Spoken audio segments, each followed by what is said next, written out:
وهذا التين عندهم مثل ما تشوفون مجفف. هذا العسل الجبلي متابعينا مثل ما قلنا لكم تم افتتاح حلويات وكرزات وعطاريات جوز الطيب الأعظمية شارع سهام متولي. هذا المحل حناخذكم جولة بيه ونشوفكم كل تفاصيله. هذا الجوز عندهم وهذا بدون حب كرزات مشكل، وهذا حب، وهاي الفواكه المجففة بأنواعها طبعا عندهم.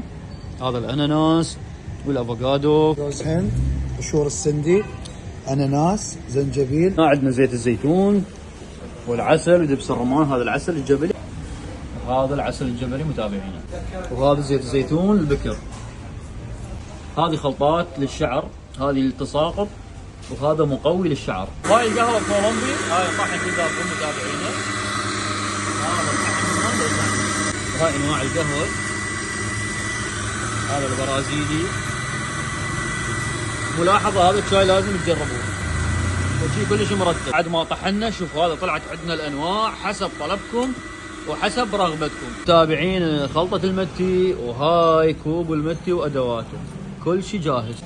اي نوع بهارات سامعين بيه تستخدموه بالبيت تريدوه تحتاجوه كله موجود قدامكم.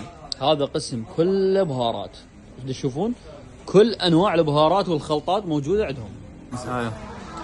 هاي تشوفوه قدامكم انواع الزيوت للشعر للجلد للعلاجات، كل هذا متوفر عندهم. وهذه تشوفوها هذا خام البهارات، الكركم للعلاج، هنا جوز الطيب، هنا القرنفل، وهذه علب الهدايا قدامكم تشوفوها، والعسل.